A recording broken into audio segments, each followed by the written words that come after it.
தினம் ஒரு திருக்கோயில் வரிசையில் இன்றைய தினம் நாம் தரிசிக்கப் போகிற ஆலயம் உப்பிலியப்பன் கோவில், அருள்மிகு உப்பிலியப்பன் என்கிற திருவிண்ணகரப்பன்.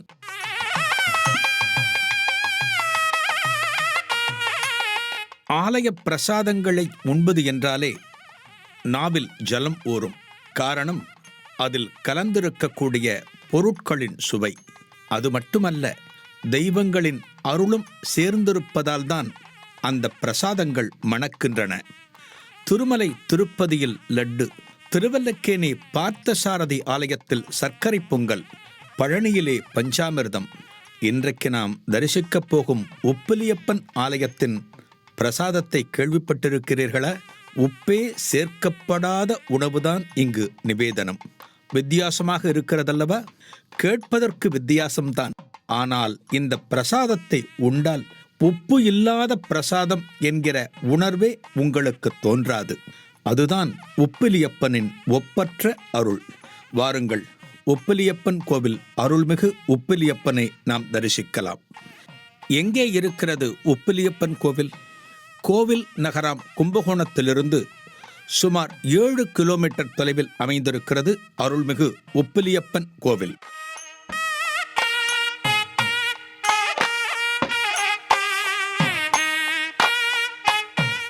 இது திவ்ய தேச திருத்தலம்.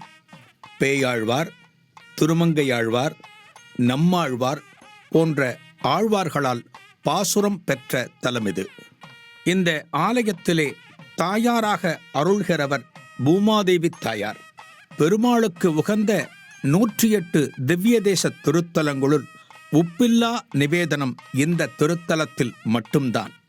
இந்த திருத்தலத்தில் பக்தர்களுக்கு விற்கப்படுகிற பிரசாதமானாலும் சரி, பெருமாளுக்கு நிவேதனம் செய்யப்படுகிற பிரசாதமாக இருந்தாலும் சரி, அவற்றில் உப்பு சேர்ப்பதில்லை.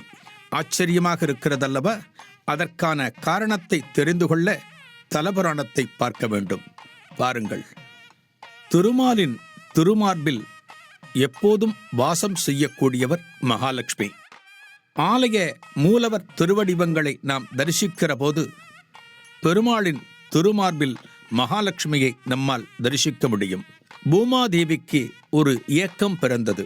தானும் திருமாலின் திருமார்பை அலங்கரிக்க முடியாதா என்கிற ஏக்கமே அது. ஒரு நாள் பெருமாளிடமே கேட்கிறார், எப்போதும் தங்கள் மார்பில் மகாலட்சுமி இருப்பது போல எனக்கும் அந்த பாக்கியம் கிடைக்காதா என்று கேட்கிறார் பூமாதேவி. எல்லோருக்கும் அருளும் பெருமாள் பூமாதேவிக்கு அருள மாட்டாரா? பூமாதேவியிடம் சொன்னார், பூலோகத்தில் ஒரு ரிஷியின் மகளாக நீ பிறப்பாய். திருத்துழாய் என்ற பெயரில் பிறந்து இந்த பேற்றை நீ பெறுவாய் என்று பெருமாள் அருளுகிறார். ரிஷியின் மகள் என்று சொன்னாரே பெருமாள்.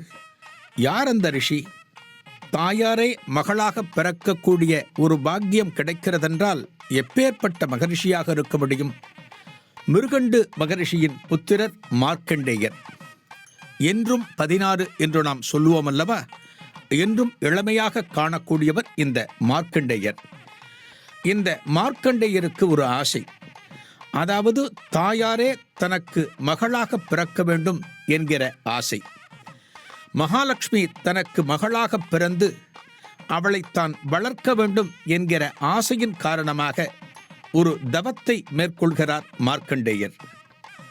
அதன்படி லக்ஷ்மி தேவியின் அம்சமான பூமாதேவி ஒரு குழந்தை வடிவில் அவரது ஆசிரமத்தில் துளசி செடிக்கு அருகே காணப்படுகிறாள். தவம் புரிந்து கொண்டிருக்கிற போது அந்த குழந்தையின் அழுகை சத்தம் கேட்க அந்த திசையை நோக்குகிறார். அந்த குழந்தையையும் பார்க்கிறார். தனது ஞான திருஷ்டியில் இந்த குழந்தை யாராக இருக்க முடியும் என்று மார்க்கண்டேயர் யோசிக்க, அப்போதுதான் அவருக்கு புரிகிறது இது லக்ஷ்மியின் அம்சம் என்று. அதன் பிறகு அந்த குழந்தைக்கு துளசி என்று பெயரிட்டார். அந்த குழந்தையை வளர்த்து வரவும் ஆரம்பித்தார்.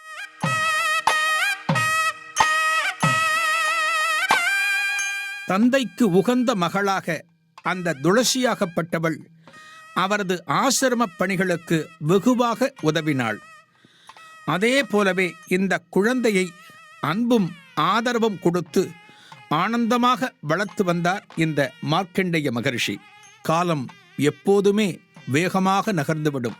அதுவும் ஒரு பெண்ணை பெற்றவர்களுக்கு தெரியும். நேற்று குழந்தையாக இருந்தால் இன்று பூ பெய்து விட்டால் நாளை திருமணத்திற்கு தயாராகி விடுவாள் என்றெல்லாம் அந்த பெற்றோர்கள் சொல்வதை நாம் அடிக்கடி கேட்டிருக்கிறோம். அதுபோல ஒரு குழந்தையாக துளசி செடியின் அருகே கண்டெடுக்கப்பட்ட இந்த மகாலட்சுமியின் அம்சமானது இந்த சிறுமியாகப்பட்டவள் வேகமாக வளர்ந்தாள்.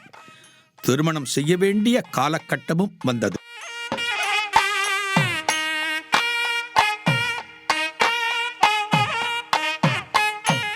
தன் மகள் துளசிக்கு நல்ல மாப்பிள்ளை அமைய வேண்டுமே என்று காத்திருக்கிறார் மார்க்கண்டேயர். ஆனால் இந்த குழந்தையை யார் மணக்க வேண்டும்? அந்த மகாவிஷ்ணு அல்லவா? அந்த மகாவிஷ்ணு உரிய தருணத்தை பார்த்து பெண் கேட்டு ஒரு முதியவர் கோலத்தில் மார்க்கண்டேயரின் ஆசிரமத்திற்கு வருகிறாராம். தங்களது பெண்ணை நான் மணக்க விரும்புகிறேன் என்று சொல்கிறார் மார்க்கண்டேய மகரிஷியிடம். எல்லோருக்கும் என்ன ஆசை இருக்கும்? தனக்கு அமையப்போகிற மாப்பிள்ளை இளைஞனாக இருக்க வேண்டும், பலவிதமான ஆற்றல்களை கொண்டிருக்க வேண்டும் என்றுதானே பெற்றோர்கள் விரும்புவார்கள். ஆனால் மார்க்கண்டேயர் வந்த முதியவரை பார்க்கிறார். இந்த முதியவருக்கு எப்படி தனது மகளை கொடுக்க முடியும்? அவள் சிறப்பாக வாழ முடியுமா என்றெல்லாம் யோசிக்கிறாராம்.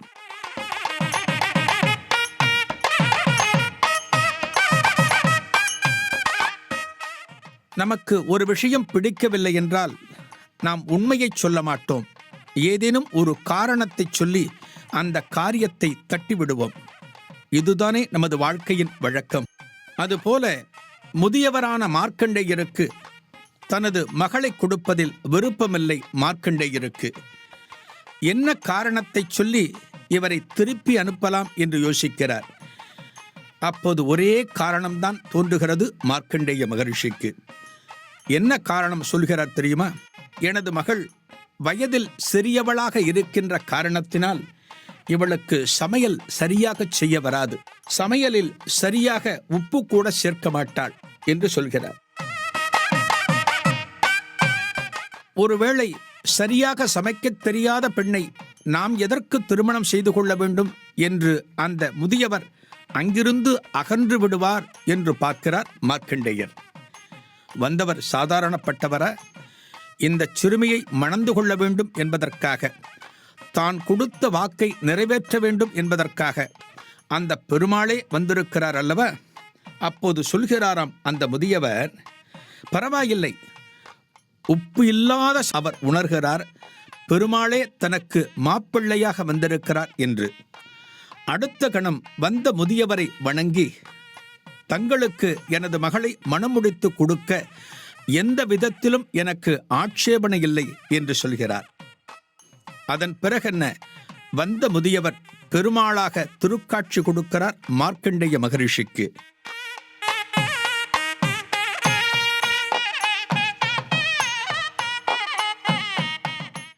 பெருமாளின் திருமார்பை தான் அலங்கரிக்க வேண்டும் என்று ஆசைப்பட்ட காரணத்தினால் தன் ஆசை நிறைவேறப் பெற்று பூமாதேவி ஆகப்பட்டவள் மகிழ்ந்தாள்.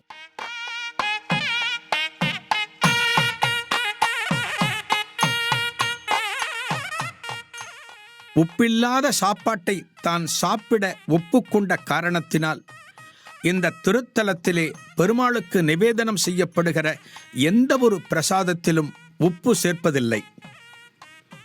தயிர் சாதமாகட்டும், புளி சாதமாகட்டும், வடையாகட்டும், என்ன பெற நிவேதனமாக இருந்தாலுமே அந்த பதார்த்தங்களில் உப்பு துளிக்கூட சேர்ப்பதில்லை. இந்த ஆலயத்திற்குள் உப்பே நுழையாது.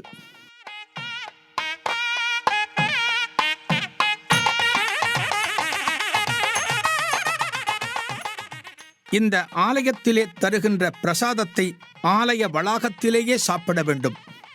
அப்போதுதான் அந்த உப்பு இல்லாத தன்மை நமக்கு முற்றிலும் தெரியாது. இந்த பிரசாதத்தை இல்லத்திற்கு எடுத்துச் சென்று சாப்பிடுவது கூடாது. துளசி என்கிற பெயர் கொண்ட பூமாதேவி பெருமாளுடன் நிரந்தரமாக இணைந்ததால் அவரது திருமார்பையும் அலங்கரிக்க ஆரம்பித்தார். அவளது பெயர் துளசி என்கின்ற காரணத்தினால் துளசி மாலைகளை தான் ஏற்றுக்கொண்டு வருகின்ற பக்தர்களுக்கு அருள் புரிய ஆரம்பித்தார். இன்றைக்கும் இந்த ஆலயத்திலே உப்பிலியப்பன் கோவிலிலே பெருமாளுக்கு துளசி மாலைகள்தான் வெகு சிறப்பான ஒன்று. எத்தனையோ மாலைகள் அணிவிக்கப்பட்டாலுமே இந்த பெருமாள் மிகவும் விரும்பி ஏற்பது துளசி மாலைகள்.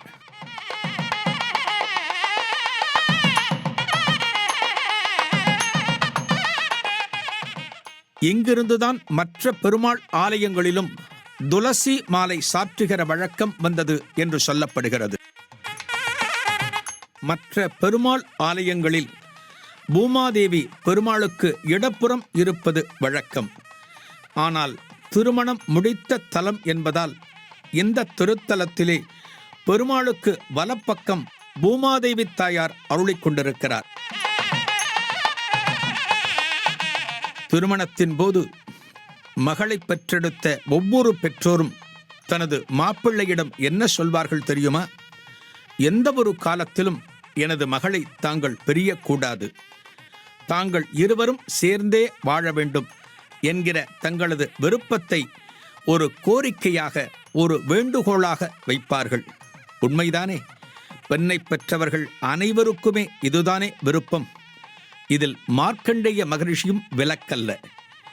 அவரும் ஒரு பெண்ணை பெற்றவர்தானே. பெண்ணை பெறவில்லை என்றாலும் கண்டெடுக்கப்பட்ட காரணத்தினால் ஒரு மகளாக பாவித்து இத்தனை வருடங்கள் வளர்த்தார் அல்லவா? பெருமாளுக்கும் துளசிக்கும் திருமணம் நடக்கின்ற போது எந்த ஒரு காலத்திலும் எனது மகளை தாங்கள் பிரியக்கூடாது என்று சொல்கிறார். அதன்படி இந்த ஆலயத்தில் எப்போதும் இந்த தாயாருடன் காணப்படுகிறார் பெருமாள். ஆலயத்தில் வலம் வரும்போது கூட தாயாருடன் தான் வலம் வருகிறார் இந்த உப்பிலியப்பன். இந்த திருத்தலமானது செண்பகவனம், ஆகாச நகரம், திருவிண்ணகர், மார்க்கண்டேய கஷேத்திரம் என்றெல்லாம் அழைக்கப்படுகிறது.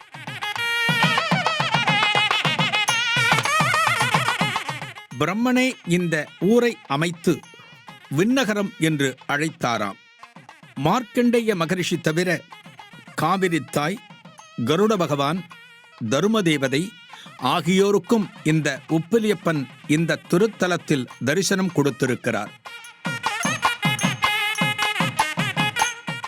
மார்க்கண்டேய மகரிஷி வணங்கிய காரணத்தினால் இந்த திருத்தலம் ஆயுள் விருத்திக்கும் மிருத்யுஞ்சய ஹோமம் நடத்துவதற்கும் சிறப்பு பெற்ற திருத்தலமாக காணப்படுகிறது.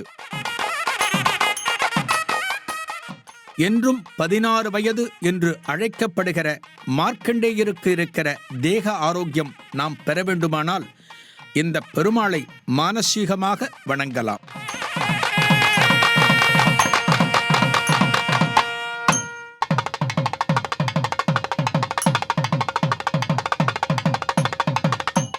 உப்பிலியப்பன் கோவில் அருள்மிகு உப்பிலியப்பன் என்கிற திருவிண்ணகரப்பன்.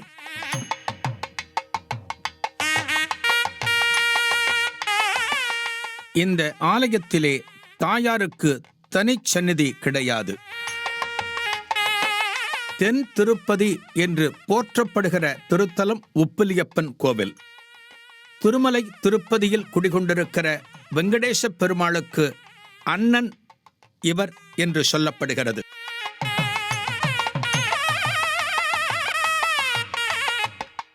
இந்த காரணத்தினால் திருமலை திருப்பதிக்கு ஏதேனும் நேர்ந்து கொண்டு வேண்டிக் கொண்டு அங்கே நேர்த்திக்கடனை செலுத்த முடியாமல் இருப்பவர்கள் உப்பிலியப்பன் கோவிலுக்கு வந்து இந்த பெருமாளுக்கு அந்த நேர்த்திக்கடன்களை செலுத்தலாம். அதே வேளையில் உப்பிலியப்பன் கோவிலில் வேண்டிக் கொண்டு அதற்கான நேர்த்திக்கடன்களை இங்கே செலுத்தாமல் திருமலை திருப்பதியில் செலுத்தக்கூடாது. திருப்பதி வெங்கடாஜலபதிக்கு இருப்பது போல் இந்த உப்பிலியப்பனுக்கும் தனி சுப்பிரபாதம் உண்டு. இந்த உப்பிலியப்பனை தரிசிக்க ஆலயத்தினுள் செல்கிற போது நாம் மறந்தும் கூட உப்பு சேர்த்த ஏதேனும் ஒரு பண்டத்தையோ ஒரு பலகாரத்தையோ நம் கைப்பைகளில் எடுத்துச் செல்வது மிகப்பெரிய பாவமாக கருதப்படுகிறது. மார்க்கண்டேய மகரிஷியிடம் பெண் கேட்டு திருமால் சென்றது ஒரு பங்குனி மாத திருவோணத்தன்று. இருவருக்கும் திருமணம் நடந்தது ஐப்பசி மாத திருவோணத்தன்று. எனவே இந்த ஆலயத்தில் ஐப்பசி மாத திருவோணம் பெரும் திருவிழாவாக கொண்டாடப்படுகிறது. உப்பிலியப்பனுக்கும் தாயாருக்கும் திருக்கல்யாண வைபவம் அன்றைய தினம் வெகு சிறப்பாக நடக்கிறது. இந்த திருக்கல்யாணத்தில் திருமணம் ஆகாத ஆண்களும் பெண்களும் கலந்து கொண்டு இந்த திருமண காட்சிகளை தரிசித்தால் அவர்களுக்கு இருந்து வருகிற திருமண தடை அகலும் என்பது நம்பிக்கை.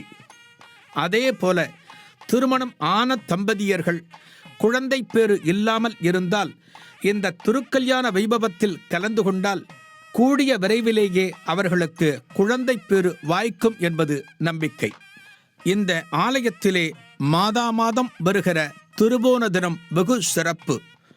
சிரவண தீபம் அன்றைய தினம் ஏற்றப்படும். திருவோணத்தன்று திருமால் சந்நிதியில் சாம்பிராணி தூபம் காட்டப்பட்டு அகண்ட தீபமும் வால் தீபமும் ஏற்றப்படுகிறது. இந்த விளக்கில் மகாலட்சுமி எழுந்தருளியிருப்பதால் இந்த தீப தரிசனத்தை நாம் தரிசித்தால் செல்வ வளமானது பெருகும் என்பது ஐதீகம்.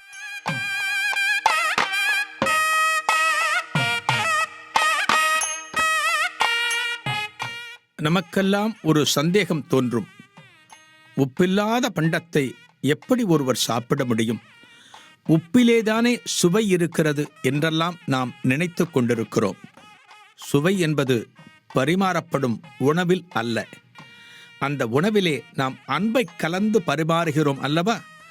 அந்த அன்பு கலந்த உணவில் எந்த சுவை குறைந்திருந்தாலும் அது எவருக்குமே தெரியாது. மிகுதியான சுவையைத்தான் கூட்டும்.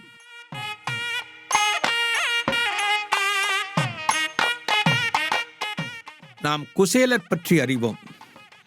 கோகுலத்திலே வெண்ணையை வாரி வாரி தின்ற கிருஷ்ண பரமாத்மா இந்த குசேலர் கொண்டு வந்த சாதாரணமான அவலை எப்படி சுவைத்து சாப்பிட்டான்?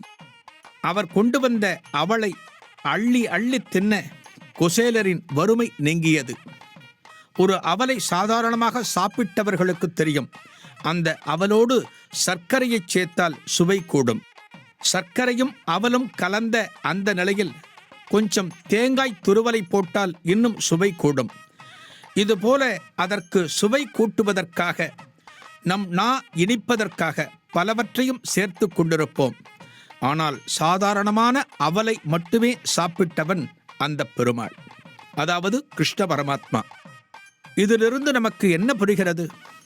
உணவு என்பது சுவையில் அல்ல. நாம் நினைக்கிறோமே, ஒவ்வொரு சுவை சொல்கிறோம். இனிப்பு என்கிறோம், துவர்ப்பு என்கிறோம், காரம் என்கிறோம். இவை எதுவுமே அல்ல. அந்த உணவை அன்புடன் கொடுத்தால் பெருமாள் ஏற்றுக்கொள்வான். அதுதான் இந்த ஆலயத்தில். உப்பே இல்லாத நிலையில் அந்த தாயார் கொடுத்தால் அதை பெருமாள் ஏற்றுக்கொள்கிறார். என்னே ஒரு பரந்து விரிந்த மனப்பான்மை!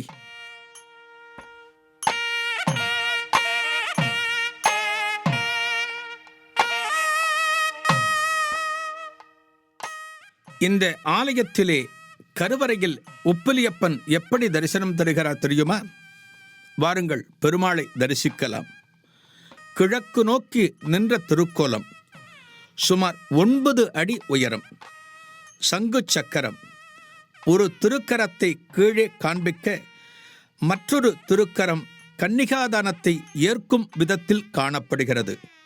ஆம், பெருமாளுக்கு அருகே மார்க்கண்டேய மகரிஷி கன்னிகாதானம் கொடுக்கின்ற கோலத்தில் காணப்படுகிறார். பெருமாளுக்கு வலது பக்கம் கல்யாண கோலத்துடன் தாயார் காணப்படுகிறார். ஆலயம் என்று சொன்னாலே தலம், மூர்த்தி, தீர்த்தம் இவை மூன்றும் விசேஷம். இந்த திருத்தலத்திலே தலத்தை பார்த்துவிட்டோம், உப்பிலியப்பன் கோவில். மூர்த்தியை தரிசித்து விட்டோம், உப்பிலியப்பன். தீர்த்தம் இன்னும் தரிசனம் ஆகவில்லை அல்லவா? இந்த திருத்தலத்தின் தீர்த்தம் அகோராத்திர புஷ்கரணி என்று அழைக்கப்படுகிறது. ஆலயத்தின் உள்ளேயே இந்த தீர்த்தத்தை தரிசிக்க முடியும்.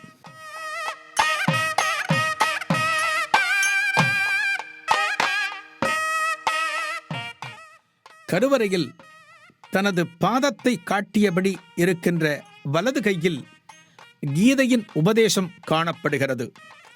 மாம் ஏகம் சரணம் விரஜ என்கிற வார்த்தைகள் பெருமாள் திருக்கரத்தில் காணப்படுகிறது.